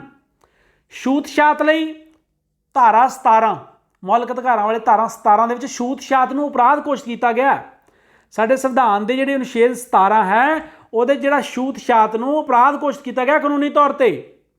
ਇਸ ਲਈ ਇਸ ਤੋਂ ਇਲਾਵਾ ਸੰਵਿਧਾਨ ਅਧੀਨ ਸਰਵਜਨਕ ਸੇਵਾਵਾਂ, ਲੋਕ ਸਭਾ, ਰਾਜ ਵਿਧਾਨ ਸਭਾਵਾਂ ਅਤੇ ਸਥਾਨਕ ਸਵੈ ਸ਼ਾਸਨੀ ਸੰਸਥਾਵਾਂ ਵਿੱਚ ਅਨੁਸੂਚਿਤ ਜਾਤੀਆਂ, ਅਨੁਸੂਚਿਤ ਜਨਜਾਤੀਆਂ ਲਈ ਸੀਟਾਂ ਰਾਖਵੀਆਂ ਰੱਖੀਆਂ ਗਈਆਂ। ਇਸ ਤੋਂ ਇਲਾਵਾ ਜਿਹੜੀਆਂ ਬੈਕਵਰਡ ਕਲਾਸ, ਕੁਝ ਜਾਤਾਂ ਨੂੰ ਬੈਕਵਰਡ ਕਲਾਸ 'ਚ ਰੱਖਿਆ ਗਿਆ, ਕੁਝ ਨੂੰ ਅਨੁਸੂਚਿਤ ਜਾਤੀਆਂ 'ਚ ਰੱਖਿਆ ਗਿਆ। SC ਦੇ ਵਿੱਚ ਆਉਂਦੇ ਆ ਸ਼ਡਿਊਲ ਕਾਸਟ, ਕੁਝ ਨੂੰ ST ਦੇ ਵਿੱਚ ਰੱਖਿਆ ਗਿਆ ਅਤੇ ਕੁਝ ਵਰਗਾਂ ਨੂੰ BC ਬੈਕਵਰਡ ਕਲਾਸ ਦੇ ਵਿੱਚ ਰੱਖਿਆ ਗਿਆ। ਜਿੱਥੇ ਅਸੀਂ ਪਿਛਲੀ ਸਲਾਈਡ ਦੇ ਵਿੱਚ SC ST ਬਾਰੇ ਪੜ੍ਹਿਆ, BC ਪਛੜੀਆਂ ਸ਼੍ਰੇਣੀਆਂ ਲਈ ਵੀ ਸਰਵਜਨਕ ਸੇਵਾਵਾਂ ਵਿੱਚ ਸਥਾਨ ਰਾਖਵੇਂ ਰੱਖੇ ਜਾਣ ਦੀ ਵਿਵਸਥਾ ਕੀਤੀ ਗਈ ਹੈ। ਘੱਟ ਗਿਣਤੀਆਂ ਆਉਂਦੀਆਂ ਜਿਹੜੀਆਂ ਮਿਨੋਰਟੀਜ਼, ਧਰਮ, ਜਿਵੇਂ ਭਾਰਤ 'ਚ 85% ਹਿੰਦੂ ਹੈ, ਉਹ ਬਹੁ ਗਿਣਤੀ 'ਚ ਹੈ। ਸਿੱਖ 2% ਹੈ, ਘੱਟ ਗਿਣਤੀ ਹੈ। ਮੁਸਲਿਮ 13% ਹੈ, ਘੱਟ ਗਿਣਤੀ ਹੈ। ਬਾਕੀ ਸਾਰੀਆਂ 2% ਉਹ ਸਾਰੇ ਘੱਟ ਗਿਣਤੀ ਹੈ। ਸੋ ਜਿਹੜੀਆਂ ਘੱਟ ਗਿਣਤੀਆਂ ਸੀ ਉਹਨਾਂ ਦੇ ਹਿੱਤਾਂ ਦੀ ਰੱਖਿਆ ਲਈ ਸੰਵਿਧਾਨ ਦੀ ਧਾਰਾ 29 ਅਤੇ 30 ਦਿਨ ਸੱਭਿਆਚਾਰਕ ਅਤੇ ਵਿਦਿਅਕ ਅਧਿਕਾਰ ਪ੍ਰਦਾਨ ਕੀਤਾ ਗਿਆ ਹੈ। ਇਸ ਸਭ ਤੋਂ ਉਪਰੰਤ ਅਨੁਸੂਚਿਤ ਜਾਤੀਆਂ, ਅਨੁਸੂਚਿਤ ਜਨਜਾਤੀਆਂ ਅਤੇ ਘੱਟ ਗਿਣਤੀਆਂ ਦੇ ਹਿੱਤਾਂ ਦੀ ਰਾਖੀ ਲਈ ਰਾਸ਼ਟਰੀ ਆਯੋਗਾਂ ਦੀ ਸਥਾਪਨਾ ਵੀ ਕੀਤੀ ਗਈ ਹੈ। ਬਹੁਵਾਦੀ ਸਮਾਜ, ਪਲੂਰਲਿਜ਼ਮ ਸੋਸਾਇਟੀ। ਪਲੂਰਲ ਸੋਸਾਇਟੀ ਲੋਕਤੰਤਰ ਏਕਾਵਾਦੀ ਸਮਾਜ 'ਚ ਨਹੀਂ ਹੋ ਸਕਦਾ, ਸਗੋਂ ਬਹੁਵਾਦੀ ਸਮਾਜ ਵਿੱਚ ਵਿਸ਼ਵਾਸ ਰੱਖਦਾ ਹੈ, ਜਿਸ ਵਿੱਚ ਵੱਖ-ਵੱਖ ਧਰਮਾਂ, ਜਾਤੀਆਂ, ਨਸਲਾਂ ਨਾਲ ਸੰਬੰਧ ਰੱਖਣ ਵਾਲੇ ਅਤੇ ਵੱਖ-ਵੱਖ ਭਾਸ਼ਾਵਾਂ ਬੋਲਣ ਵਾਲੇ ਲੋਕਾਂ ਨੂੰ ਪੂਰੀ ਸੁਤੰਤਰਤਾ ਪ੍ਰਾਪਤ ਹੁੰਦੀ ਹੈ ਅਤੇ ਜੀਓ ਅਤੇ ਜਿਉਣ ਦਿਓ ਅਤੇ ਸ਼ਾਂਤਮਈ ਸਹਿਹੋਂਦ ਦੇ ਸਿਧਾਂਤ 'ਤੇ ਆਧਾਰਿਤ ਸਮਾਜ ਦੀ ਸਿਰਜਣਾ ਕੀਤੀ ਜਾਂਦੀ ਹੈ। ਭਾਰਤ ਵਿੱਚ ਵੱਖ-ਵੱਖ ਧਰਮਾਂ, ਜਾਤਾਂ, ਨਸਲਾਂ ਅਤੇ ਭਾਸ਼ਾਵਾਂ ਬੋਲਣ ਵਾਲੇ ਲੋਕ ਰਹਿੰਦੇ ਹਨ ਅਤੇ ਸੰਵਿਧਾਨ ਅਨੁਸਾਰ ਇਹਨਾਂ ਸਾਰਿਆਂ ਨੂੰ ਪੂਰੀ ਸੁਤੰਤਰਤਾ ਪ੍ਰਦਾਨ ਕੀਤੀ ਗਈ ਹੈ। ਸੰਵਿਧਾਨ ਦੀ ਧਾਰਾ 25 ਤੋਂ 28 ਤੱਕ ਧਾਰਮਿਕ ਸੁਤੰਤਰਤਾ ਪ੍ਰਦਾਨ ਕੀਤੀ ਗਈ ਹੈ। ਹਰ ਵਿਅਕਤੀ ਕਿਸੇ ਵੀ ਧਰਮ ਨੂੰ ਮੰਨ ਸਕਦਾ ਹੈ, ਪ੍ਰਚਾਰ ਕਰ ਸਕਦਾ ਹੈ। ਇਸ ਤਰ੍ਹਾਂ ਭਾਰਤ ਨੂੰ ਧਰਮ ਨਿਰਪੱਖ ਰਾਜ ਘੋਸ਼ਿਤ ਕੀਤਾ ਗਿਆ। ਅਰਥਾਤ ਭਾਰਤ 'ਚ ਬਹੁਤ ਸਾਰੀਆਂ ਵਿਭਿੰਨਤਾ ਪਾਈਆਂ ਜਾਂਦੀਆਂ, ਇਲਾਕਾਈ ਵਿਭਿੰਨਤਾ ਨੇ, ਪਹਾੜੀ ਇਲਾਕਾ, ਰੇਗਿਸਤਾਨ ਹੈ, ਮੈਦਾਨੀ ਹੈ, ਬਹੁਤ ਸਾਰੀਆਂ ਵਿਭਿੰਨਤਾਵਾਂ ਨੇ, ਵੱਖ-ਵੱਖ ਧਰਮ ਨੇ, ਸਾਰੇ ਧਰਮਾਂ ਦੇ ਲੋਕ ਨੇ, ਚਾਹੇ ਹਿੰਦੂ ਬਹੁ ਗਿਣਤੀ 'ਚ ਨੇ ਪਰ ਸਿੱਖ ਵੀ ਨੇ, ਈਸਾਈ ਵੀ ਨੇ, ਮੁਸਲਿਮ ਵੀ ਨੇ, ਜੈਨੀ ਵੀ ਨੇ, ਬੋਧੀ ਵੀ ਨੇ, ਹੋਰ ਵੀ ਭਾਸ਼ਾਈ ਆਧਾਰ ਦੇ ਉੱਤੇ ਬਹੁਤ ਜਿਹੜੀਆਂ ਨੇ ਘੱਟ ਗਿਣਤੀਆਂ ਪਾਈਆਂ ਜਾਂਦੀਆਂ, ਬਹੁਤ ਵਿਭਿੰਨਤਾ ਪਾਈ ਜਾਂਦੀ ਹੈ। ਸੋ ਭਾਰਤ ਦੇ ਵਿੱਚ ਕਿਸੇ ਵੀ ਕਿਸਮ ਦਾ ਕਿਸੇ ਨਾਲ ਭੇਦਭਾਵ ਨਹੀਂ ਕੀਤਾ ਜਾਂਦਾ। ਸਾਰੀਆਂ ਹੀ ਧਰਮਾਂ, ਜਾਤਾਂ, ਨਸਲਾਂ ਦਾ ਸਤਿਕਾਰ ਕਰਨ ਦੀ ਗੱਲ ਸੰਵਿਧਾਨ ਦੇ ਵਿੱਚ ਕਹੀ ਗਈ ਹੈ। ਔਰ ਸੰਵਿਧਾਨ ਦੀ ਜਿਹੜੀ ਧਾਰਾ 29 ਤੇ ਧਾਰਾ 30 ਹੈ ਉਹਦੇ ਅਨੁਸਾਰ ਸੱਭਿਆਚਾਰਕ ਅਤੇ ਵਿਦਿਅਕ ਅਧਿਕਾਰ ਪ੍ਰਦਾਨ ਕੀਤਾ ਗਿਆ, ਜਿਸ ਅਧੀਨ ਲੋਕਾਂ ਨੂੰ ਆਪਣੀ ਵੱਖਰੀ ਭਾਸ਼ਾ, ਲਿਪੀ ਅਤੇ ਸੰਸਕ੍ਰਿਤੀ ਨੂੰ ਬਣਾਈ ਰੱਖਣ ਦਾ ਅਧਿਕਾਰ ਪ੍ਰਦਾਨ ਕੀਤਾ ਗਿਆ। ਇਸ ਤੋਂ ਉਪਰੰਤ ਸੰਵਿਧਾਨ ਦੀ ਧਾਰਾ 15 ਅਧੀਨ ਧਰਮ, ਨਸਲ, ਜਾਤ, ਲਿੰਗ, ਜਨਮ, ਸਥਾਨ ਅਤੇ ਇਹਨਾਂ 'ਚੋਂ ਕਿਸੇ ਦੇ ਵੀ ਆਧਾਰ 'ਤੇ ਵਿਤਕਰੇ ਦੀ ਮਨਾਹੀ ਕੀਤੀ ਗਈ ਹੈ ਅਤੇ ਇਹ ਸਭ ਭਾਰਤ ਦੇ ਲੋਕਤੰਤਰੀ ਰਾਜ ਹੋਣ ਦਾ ਸੂਚਕ ਹੈ। ਇਸ ਤੋਂ ਬਾਅਦ ਆ ਗਿਆ ਜੀ ਹੇਠਲੇ ਪੱਧਰ 'ਤੇ ਲੋਕਤੰਤਰ, ਜਿਹਨੂੰ ਅਸੀਂ ਪੰਚਾਇਤੀ ਰਾਜ ਪ੍ਰਣਾਲੀ ਕਹਿੰਦੇ ਹਾਂ। ਪੰਚਾਇਤੀ ਰਾਜ ਪ੍ਰਣਾਲੀ ਹੇਠਲੇ ਪੱਧਰ ਦਾ ਲੋਕਤੰਤਰ। ਪੰਚਾਇਤੀ ਰਾਜ ਪ੍ਰਣਾਲੀ ਸ਼ਹਿਰੀ ਖੇਤਰਾਂ 'ਚ ਸਥਾਨਕ ਸਵੈ ਸ਼ਾਸਨ ਦੀਆਂ ਸੰਸਥਾਵਾਂ। ਸੋ ਪਿੰਡਾਂ ਦੇ ਵਿੱਚ ਪੰਚਾਇਤੀ ਰਾਜ ਨਾਲ ਸੰਬੰਧਿਤ ਅਤੇ ਸ਼ਹਿਰਾਂ ਦੇ ਵਿੱਚ ਸ਼ਹਿਰੀ ਸਥਾਨਕ ਸੰਸਥਾਵਾਂ ਨਾਲ ਸੰਬੰਧਿਤ ਵਿਵਸਥਾਵਾਂ ਕੀਤੀ ਗਈ ਹੈ। ਔਰ ਭਾਰਤ ਦੀ ਇਹਨਾਂ ਸੰਸਥਾਵਾਂ ਨੂੰ ਸੰਵਿਧਾਨ ਦੀ 73ਵੀਂ ਅਤੇ 74ਵੀਂ ਸੰਵਿਧਾਨਕ ਸੋਧ ਅਧੀਨ ਸੰਵਿਧਾਨਕ ਦਰਜਾ ਪ੍ਰਦਾਨ ਕੀਤਾ ਗਿਆ। 73ਵੀਂ ਜਿਹੜੀ ਸੋਧ ਹੈ ਇਹ ਪਿੰਡਾਂ ਨਾਲ ਸੰਬੰਧਿਤ ਹੈ, ਪੰਚਾਇਤੀ ਰਾਜ ਪ੍ਰਣਾਲੀ ਨਾਲ ਸੰਬੰਧਿਤ ਹੈ, ਅਤੇ ਜਿਹੜੀ 74ਵੀਂ ਸੋਧ ਹੈ ਇਹ ਸ਼ਹਿਰਾਂ ਨਾਲ ਸੰਬੰਧਿਤ ਹੈ, ਅਰਥਾਤ ਸ਼ਹਿਰੀ ਸਥਾਨਕ ਸੰਸਥਾਵਾਂ ਨਾਲ ਸੰਬੰਧਿਤ ਹੈ। ਸੋ ਇਹ ਗੱਲ ਯਾਦ ਕਰ ਲਓ, ਪੇਂਡੂ ਪੰਚਾਇਤੀ ਰਾਜ ਪ੍ਰਣਾਲੀ ਨਾਲ ਸੰਬੰਧਿਤ ਸੋਧ ਹੈਗੀ ਹੈ 73ਵੀਂ ਅਤੇ ਸ਼ਹਿਰੀ ਸਥਾਨਕ ਸੰਸਥਾਵਾਂ ਨਾਲ ਸੰਬੰਧਿਤ 74ਵੀਂ। 73ਵੀਂ ਸੋਧ ਦੇ ਅਧੀਨ ਭਾਰਤੀ ਸੰਵਿਧਾਨ ਦੇ ਵਿੱਚ ਭਾਗ 9 ਸ਼ਾਮਿਲ ਕੀਤਾ ਗਿਆ ਅਤੇ 74ਵੀਂ ਸੋਧ ਦੇ ਅਧੀਨ 9A। 73ਵੀਂ ਸੋਧ ਦੇ ਅਧੀਨ 11ਵੀਂ ਅਨੁਸੂਚੀ ਸ਼ਾਮਿਲ ਕੀਤੀ ਗਈ ਹੈ ਅਤੇ 74ਵੀਂ ਅਧੀਨ 12ਵੀਂ। ਸੋ ਇਸ ਦੇ ਅਧੀਨ ਭਾਰਤ ਦੇ ਵਿੱਚ ਜਿਹੜੀਆਂ ਸਥਾਨਕ ਸੰਸਥਾਵਾਂ ਨੇ ਉਹਨਾਂ ਦੀ ਜਿਹੜੀ ਲੋਕਤੰਤਰੀ ਵਿਵਸਥਾ ਦੀ ਪ੍ਰੋਵੀਜ਼ਨ ਕੀਤੀ ਗਈ ਹੈ। ਪੰਚਾਇਤੀ ਰਾਜ ਸੰਸਥਾਵਾਂ ਅਤੇ ਸ਼ਹਿਰੀ ਖੇਤਰ ਵਿੱਚ ਕਾਇਮ ਸਥਾਨਕ ਸਵੈ ਸ਼ਾਸਨੀ ਸੰਸਥਾਵਾਂ ਵਿੱਚ ਅਨੁਸੂਚਿਤ ਜਾਤੀਆਂ, ਅਨੁਸੂਚਿਤ ਜਨਜਾਤੀਆਂ ਅਤੇ ਇਸਤਰੀਆਂ ਨੂੰ ਭਾਗੀਦਾਰ ਯਕੀਨੀ ਬਣਾਏ ਜਾਣ ਦੇ ਉਦੇਸ਼ ਨੂੰ ਮੁੱਖ ਰੱਖ ਕੇ ਅਨੁਸੂਚਿਤ ਜਾਤੀਆਂ ਲਈ ਤੇ ਜਨਜਾਤੀਆਂ ਲਈ ਜਨਸੰਖਿਆ ਦੇ ਅਨੁਪਾਤ ਅਨੁਸਾਰ ਅਤੇ ਇਸਤਰੀਆਂ ਲਈ 33%। ਇੱਥੇ ਗੱਲ ਨੋਟ ਕਰ ਲਓ ਕਿ ਜਿਹੜੀ 73ਵੀਂ ਤੇ 74ਵੀਂ ਸੋਚ 'ਚ ਫੀਮੇਲਸ ਲਈ, ਇਸਤਰੀਆਂ ਲਈ 33% ਵਿਵਸਥਾ ਸੀ ਰਿਜ਼ਰਵੇਸ਼ਨ ਦੀ, ਉਹ ਹੁਣ ਵਧਾ ਕੇ 50% ਕਰਤੀ ਗਈ ਹੈ। 2012 ਦੇ ਵਿੱਚ ਐਕਟ ਆਇਆ ਸੀਗਾ। ਕਿੰਨੀ ਕਰਤੀ ਗਈ ਹੈ? 50%। ਸੋ 11ਵੀਂ ਅਤੇ 12ਵੀਂ ਅਨੁਸੂਚੀ ਵਿੱਚ ਪੰਚਾਇਤੀ ਰਾਜ ਸੰਸਥਾਵਾਂ ਅਤੇ ਸ਼ਹਿਰੀ ਸਥਾਨਕ ਸਵੈ ਸ਼ਾਸਨੀ ਸੰਸਥਾਵਾਂ ਨੂੰ ਪ੍ਰਦਾਨ ਕੀਤੇ ਗਏ ਵਿਸ਼ਿਆਂ ਦੀ ਸੂਚੀ ਸ਼ਾਮਿਲ ਕੀਤੀ ਗਈ ਹੈ। ਇਹਨਾਂ ਸਭ ਦਾ ਉਦੇਸ਼ ਹੈ ਹੇਠਲੀ ਪੱਧਰ ਦੇ ਲੋਕਾਂ ਨੂੰ ਰਾਜ ਪ੍ਰਬੰਧਕੀ ਕਲਾ 'ਚ ਟ੍ਰੇਨਿੰਗ ਪ੍ਰਦਾਨ ਕਰਨਾ, ਕਿਉਂਕਿ ਲੋਕਤੰਤਰ ਦੀਆਂ ਜੜ੍ਹਾਂ ਜਿਹੜੀਆਂ ਨੇ ਉਹਨਾਂ ਨੂੰ ਮਜ਼ਬੂਤ ਕਰਨ ਦੇ ਲਈ ਹੇਠਲੇ ਪੱਧਰ ਦੇ ਲੋਕਾਂ ਨੂੰ ਰਾਜਨੀਤੀ ਦੀ ਟ੍ਰੇਨਿੰਗ ਦੇਣੀ ਪਊਗੀ। ਉੱਥੋਂ ਲੋਕ ਉੱਠ ਕੇ ਉੱਪਰ ਤੱਕ ਜਾਣ, ਉਹ ਹੇਠਲੇ ਲੋਕਾਂ ਦੀਆਂ ਸਮੱਸਿਆਵਾਂ ਨੂੰ ਹੱਲ ਕਰਨ ਦੇ ਯੋਗ ਹੋਣ। ਸੱਤਾ ਪ੍ਰਾਪਤੀ ਲਈ ਖੁੱਲ੍ਹਾ ਮੁਕਾਬਲਾ। ਭਾਰਤ ਦੇ ਵਿੱਚ ਰਾਜਨੀਤੀ ਦੀ ਜਿਹੜੀ ਖੇਡ ਹੈ ਉਹ ਲੋਕ ਛਿਪ ਕੇ ਨਹੀਂ ਖੇਡੀ ਜਾਂਦੀ, ਸਗੋਂ ਖੁੱਲ੍ਹਾ ਮੁਕਾਬਲਾ ਹੁੰਦਾ ਹੈ। ਨਿਸ਼ਚਿਤ ਸਮੇਂ ਪਿੱਛੋਂ ਸਰਵਜਨਕ ਬਾਲਗ ਮਤ ਅਧਿਕਾਰ ਪੜ੍ਹ ਚੁੱਕੇ ਹਾਂ ਦੇ ਬਾਰੇ ਦੇ ਆਧਾਰ ਤੇ ਸੰਘੀ ਸੰਸਦ, ਰਾਜ ਵਿਧਾਨ ਸਭਾਵਾਂ ਅਤੇ ਹੇਠਲੀ ਪੱਧਰ ਤੇ ਸਥਾਨਕ ਸਵੈ ਸ਼ਾਸਨੀ ਸੰਸਥਾਵਾਂ ਲਈ ਚੋਣਾਂ ਕਰਾਈਆਂ ਜਾਂਦੀਆਂ, ਜਿਨ੍ਹਾਂ ਵਿੱਚ ਹਰ ਯੋਗ ਵਿਅਕਤੀ ਅਤੇ ਰਾਜਨੀਤਿਕ ਦਲ ਨੂੰ ਹਿੱਸਾ ਲੈਣ ਦਾ ਅਧਿਕਾਰ ਪ੍ਰਾਪਤ ਹੈ। ਵੱਖ-ਵੱਖ ਉਮੀਦਵਾਰਾਂ ਅਤੇ ਰਾਜਨੀਤਿਕ ਦਲਾਂ ਦੁਆਰਾ ਆਪਣੇ ਹੱਕ ਵਿੱਚ ਪ੍ਰਚਾਰ ਕੀਤਾ ਜਾਂਦਾ ਹੈ ਅਤੇ ਲੋਕਾਂ ਨੂੰ ਆਪਣੇ ਹੱਕ ਵਿੱਚ ਵੋਟਾਂ ਪਾਉਣ ਲਈ ਪ੍ਰੇਰਿਤ ਕੀਤਾ ਜਾਂਦਾ ਹੈ। ਵੋਟਾਂ ਪੈ ਜਾਣ ਪਿੱਛੋਂ ਜਿਹੜਾ ਵੀ ਉਮੀਦਵਾਰ ਆਪਣੇ ਹਲਕੇ ਵਿੱਚ ਬਹੁਮਤ ਪ੍ਰਾਪਤ ਕਰ ਲੈਂਦਾ ਹੈ ਨੂੰ ਸਫਲ ਘੋਸ਼ਿਤ ਕੀਤਾ ਜਾਂਦਾ ਹੈ ਤੇ ਜਿਹੜਾ ਦਲ ਜਾਂ ਗੱਠਜੋੜ ਬਹੁਮਤ 'ਚ ਹੁੰਦਾ ਹੈ ਉਹ ਸਰਕਾਰ ਬਣਾਉਂਦਾ ਹੈ, ਰਾਜ ਪ੍ਰਬੰਧ ਚਲਾਉਂਦਾ ਹੈ। ਸੋ ਸਿੱਧਾ ਹਿਸਾਬ ਹੈ, ਖੁੱਲ੍ਹਾ ਮੁਕਾਬਲਾ। ਹਰੇਕ ਜੇ ਕਿਸੇ ਰਾਜ ਦੀਆਂ ਚੋਣਾਂ ਤਾਂ ਪੂਰੇ ਰਾਜ ਨੂੰ ਉਹਨੇ ਖੇਤਰਾਂ 'ਚ ਵੰਡ ਲੈਂਦਾ ਜਿੰਨੇ ਮੈਂਬਰਾਂ ਦੀ ਚੋਣ ਕਰਨੀ ਹੈ। ਜੇ ਪੂਰੇ ਭਾਰਤ ਦੀਆਂ ਚੋਣਾਂ ਹੈ ਤਾਂ ਪੂਰੇ ਭਾਰਤ ਨੂੰ ਖੇਤਰਾਂ 'ਚ ਵੰਡ ਲਿਆ ਜਾਏਗਾ। ਉਹਨੇ ਖੇਤਰਾਂ 'ਚ ਜਿਨ੍ਹਾਂ ਦੀ ਮੈਂਬਰਾਂ ਦੀ ਚੋਣ ਹੋਣੀ ਹੈ, ਹਰੇਕ ਖੇਤਰ 'ਚੋਂ ਇੱਕ ਮੈਂਬਰ ਚੁਣ ਲਿਆ ਜਾਂਦਾ ਜਿਹਦੇ ਕੋਲ ਸਭ ਤੋਂ ਵੱਧ ਵੋਟਾਂ ਹੈ ਤੇ ਜਿਹੜੇ ਰਾਜਨੀਤਿਕ ਦਲ ਕੋਲ ਸਭ ਤੋਂ ਜ਼ਿਆਦਾ ਸੀਟਾਂ ਹੁੰਦੀਆਂ ਉਹ ਸਰਕਾਰ ਬਣਾਉਂਦਾ। ਇਸ ਲਈ ਖੁੱਲ੍ਹਾ ਮੁਕਾਬਲਾ ਹੈ ਸੱਤਾ ਪ੍ਰਾਪਤੀ ਲਈ। ਤੇ ਜਿਹੜਾ ਵਿਰੋਧੀ ਦਲਾਂ ਨੂੰ ਸਰਕਾਰ ਦੀਆਂ ਕਮੀਆਂ ਨੂੰ ਉਜਾਗਰ ਕਰਨ ਅਤੇ ਵੱਖ-ਵੱਖ ਪੱਧਰਾਂ 'ਤੇ ਸਰਕਾਰ ਦੀ ਆਲੋਚਨਾ ਕਰਨ ਦੀ ਪੂਰੀ ਖੁੱਲ੍ਹ ਹੁੰਦੀ ਹੈ। ਇਸ ਤਰ੍ਹਾਂ ਸੱਤਾ ਪ੍ਰਾਪਤੀ ਦਾ ਸੰਘਰਸ਼ ਨਿਰੰਤਰ ਚੱਲਦਾ ਰਹਿੰਦਾ ਹੈ। ਭਾਰਤ ਵਿੱਚ ਅੱਜ ਤੱਕ 17 ਆਮ ਚੋਣਾਂ ਕਰਾਈਆਂ ਜਾ ਚੁੱਕੀਆਂ ਤੇ ਅਨੇਕਾਂ ਵਾਰੀ ਲੋਕਾਂ ਦੁਆਰਾ ਸਰਕਾਰ ਨੂੰ ਬਦਲ ਕੇ ਆਪਣੀ ਸਰਵਉੱਚਤਾ ਦਾ ਸਬੂਤ ਦਿੱਤਾ ਗਿਆ ਹੈ। ਭਾਰਤ ਵਿੱਚ ਸੱਤਾ ਪਰਿਵਰਤਨ ਸ਼ਾਂਤੀਪੂਰਵਕ ਅਤੇ ਸ਼ਾਂਤਮਈ ਸੰਵਿਧਾਨਕ ਤਰੀਕਿਆਂ ਨਾਲ ਹੋਏ ਹਨ, ਜਿਸ ਨੇ ਸੰਸਾਰ ਦੇ ਲੋਕਾਂ ਨੂੰ ਹੈਰਾਨ ਕੀਤਾ ਹੈ। ਇਹ ਸਭ ਭਾਰਤ 'ਚ ਲੋਕਤੰਤਰ ਦਾ ਹੀ ਕਮਾਲ ਹੈ। ਅਰਥਾਤ ਭਾਰਤੀ ਲੋਕਤੰਤਰੀ ਵਿਵਸਥਾ ਦੇ ਸਿਰ ਤੇ ਹੀ ਹੁਣ ਤੱਕ 17 ਚੋਣਾਂ ਹੋਈਆਂ ਲੋਕ ਸਭਾ ਦੀਆਂ ਔਰ ਅਨੇਕਾਂ ਰਾਜ ਵਿਧਾਨ ਸਭਾ ਦੀਆਂ ਚੋਣਾਂ ਹੋਈਆਂ ਤੇ ਲੋਕਾਂ ਨੇ ਆਪਣੇ ਵੋਟ ਦੇ ਅਧਿਕਾਰ ਨਾਲ ਸੱਤਾ ਪਰਿਵਰਤਨ ਕੀਤੇ ਆ। ਬਹੁਦਲ ਪ੍ਰਣਾਲੀ, ਮਲਟੀ ਪਾਰਟੀ ਸਿਸਟਮ। 3 ਤਰ੍ਹਾਂ ਦਾ ਪਾਰਟੀ ਸਿਸਟਮ ਹੁੰਦਾ ਹੈ: 1 ਪਾਰਟੀ ਸਿਸਟਮ, 2 ਪਾਰਟੀ ਸਿਸਟਮ ਤੇ ਮਲਟੀ ਪਾਰਟੀ ਸਿਸਟਮ। ਜਿੱਥੇ ਇੱਕ ਹੀ ਦਲ ਆ, ਜਿਵੇਂ ਚੀਨ, ਕਿਊਬਾ, ਵੀਅਤਨਾਮ, ਦੂਜਾ ਦਲ ਬਣਾਉਣ ਦੀ ਆਗਿਆ ਹੀ ਨਹੀਂ ਹੈ। 1 party system. 2 party system, Canada, America, England, ਜਿੱਥੇ 2 ਹੀ ਮਹੱਤਵਪੂਰਨ ਪਾਰਟੀਆਂ, ਛੋਟੇ ਛੋਟੇ ਦਲ ਹੈਗੇ ਆ ਹੋਰ, ਪਰ ਸੱਤਾ 'ਚ ਨਹੀਂ ਆਉਂਦੇ, ਉਹ ਨਾ ਵਿਰੋਧੀ ਦਲ 'ਚ ਆਉਂਦੇ ਆ। 2 ਹੀ ਮਹੱਤਵਪੂਰਨ ਪਾਰਟੀਆਂ, ਇੱਕ ਸੱਤਾ 'ਚ ਜਾਂਦੀ ਹੈ, ਇੱਕ ਵਿਰੋਧੀ ਦਲ ਜਾਂਦੀ ਹੈ। 2 ਪਾਰਟੀ ਸਿਸਟਮ ਹੈ। Multi party system like India, Japan, ਬਹੁਤ ਸਾਰੀਆਂ ਪਾਰਟੀਆਂ ਨੇ। ਇੱਥੇ 3 ਜਾਂ 3 ਤੋਂ ਜ਼ਿਆਦਾ ਪਾਰਟੀਆਂ ਨੇ। ਭਾਰਤ ਦੀ ਗੱਲ ਕਰਦੇ ਹਾਂ, ਭਾਰਤ 'ਚ 7 ਰਾਸ਼ਟਰੀ ਰਾਜਨੀਤਿਕ ਦਲ ਹੈ, 59 ਹੋਰ ਰਾਜਨੀਤਿਕ ਦਲ ਹੈ, ਰਾਜ ਦਲ ਹੈ ਤੇ ਇਸ ਤੋਂ ਇਲਾਵਾ ਇਹ ਮਾਨਤਾ ਪ੍ਰਾਪਤ ਰਾਜਨੀਤਿਕ ਦਲ ਹੈ। ਮਾਨਤਾ ਪ੍ਰਾਪਤ ਵਾਲਾ ਜਿਹੜਾ ਚੈਪਟਰ ਵੀ ਆਪਾਂ ਪੜ੍ਹਾਂਗੇ ਅੱਗੇ, ਮੈਂ ਅਪਲੋਡ ਕੀਤਾ ਹੋਇਆ ਕਿ ਮਾਨਤਾ ਪ੍ਰਾਪਤ ਕਰਨ ਦਾ ਕੀ ਕਨਸੈਪਟ ਹੁੰਦਾ, ਕਿਵੇਂ ਮਾਨਤਾ ਮਿਲਦੀ ਹੈ ਰਾਸ਼ਟਰੀ ਦਲ ਵਜੋਂ ਜਾਂ ਰਾਜ ਦਲ ਵਜੋਂ। ਇਸ ਤੋਂ ਇਲਾਵਾ 2227 ਹੋਰ ਅਨੇਕਾਂ ਛੋਟੇ ਛੋਟੇ ਦਲ ਹੈ, ਰਾਜਨੀਤਿਕ ਦਲ ਹੈ, ਜਿਹੜੇ ਰਾਜਨੀਤਿਕ ਗਤੀਵਿਧੀਆਂ 'ਚ ਹਿੱਸਾ ਲੈਂਦੇ ਆ। ਉਹਨਾਂ ਨੂੰ ਮਾਨਤਾ ਪ੍ਰਾਪਤ ਨਹੀਂ, ਪਰ ਭਾਰਤੀ ਚੋਣ ਜੋ ਕੋ ਰਜਿਸਟਰਡ ਆ, ਚੋਣਾਂ 'ਚ ਵੀ ਭਾਗ ਲੈਂਦੇ ਆ। ਸੋ ਵੱਡੇ ਪੱਧਰ 'ਤੇ ਭਾਰਤ ਦੇ ਵਿੱਚ ਬਹੁਤ ਵੱਡੇ ਪੱਧਰ ਦੇ ਉੱਤੇ ਜਿਹੜੀਆਂ ਰਾਜਨੀਤਿਕ ਪਾਰਟੀਆਂ ਜਿਹੜੇ ਪੋਲੀਟੀਕਲ ਪਾਰਟੀਆਂ ਪਾਈਆਂ ਜਾਂਦੀਆਂ। ਸੋ 1999 ਤੱਕ ਤਾਂ ਕਾਂਗਰਸ ਦੀ ਸੱਤਾ ਰਹੀ ਹੈ। 1999 ਤੋਂ ਲਾ ਕੇ ਮਿਲੀਆਂ ਜੁਲੀਆਂ ਸਰਕਾਰਾਂ ਹੋਣ ਚਾਹੀਦੀਆਂ। ਕਿਉਂ? ਕਿਉਂਕਿ ਗਿਣਤੀ ਬਹੁਤ ਜ਼ਿਆਦਾ ਰਾਜਨੀਤਿਕ ਦਲਾਂ ਦੀ, ਵੋਟਾਂ ਵੰਡੀਆਂ ਜਾਂਦੀਆਂ, ਕਿਸੇ ਵੀ ਰਾਜਨੀਤਿਕ ਦਲ ਨੂੰ ਬਹੁਮਤ ਹੀ ਨਹੀਂ ਮਿਲਦਾ ਗਾ, ਫਿਰ ਉਹ ਮਿਲ ਕੇ ਸਰਕਾਰ ਬਣਾਉਂਦੇ ਆ। ਮਿਲ ਕੇ ਬਣੀ ਹੋਈ ਸਰਕਾਰ ਕਮਜ਼ੋਰ ਹੁੰਦੀ ਹੈ, ਟੁੱਟ ਜਾਂਦੀ ਹੈ, ਉਹ ਸਟਰੋਂਗ ਫੈਸਲੇ ਨਹੀਂ ਲੈ ਸਕਦੀ ਗੀ। ਹਾਂ, 2014 ਤੇ 2019 ਦੀਆਂ ਚੋਣਾਂ ਦੇ ਵਿੱਚ ਫਿਰ ਤੋਂ ਬੀਜੇਪੀ ਨੂੰ ਸਪਸ਼ਟ ਸਾਫ਼ ਬਹੁਮਤ ਮਿਲਿਆ। ਕਲੀਅਰ ਕੱਲੀ ਪਾਰਟੀ ਨੂੰ ਬਹੁਮਤ ਮਿਲਿਆ। ਇਹ ਜਿਹੜੀ ਪਰੰਪਰਾ ਰਾਜਨੀਤਿਕ ਦਲਾਂ ਦੀ ਮਿਲੀਆਂ ਜੁਲੀਆਂ ਸਰਕਾਰਾਂ ਦੀ ਪਰੰਪਰਾ ਫਿਰ ਤੋਂ ਖਤਮ ਹੋ ਰਹੀ ਹੈ। 2004 ਤੇ 2019 'ਚ ਕਾਂਗਰਸ ਪਾਰਟੀ ਦੇ ਲੀਡਰ ਮਨਮੋਹਨ ਸਿੰਘ ਦੀ ਸਰਕਾਰ ਰਹੀ ਸੀ, ਅਤੇ ਉਸ ਤੋਂ ਬਾਅਦ ਜਿਹੜੀਆਂ ਨੇ ਨਰਿੰਦਰ ਮੋਦੀ ਦੀ ਅਗਵਾਈ 'ਚ ਆਪਾਂ ਗੱਲ ਕਰ ਚੁੱਕੇ ਹਾਂ ਕਿ 16ਵੀਂ ਤੇ 17ਵੀਂ ਲੋਕ ਸਭਾ ਜਿਹੜੀ ਦੀ ਚੋਣ ਹੋਈ ਹੈ ਉਹਦੇ 'ਚ ਸਪਸ਼ਟ ਬਹੁਮਤ ਮਿਲਿਆ ਬੀਜੇਪੀ ਨੂੰ।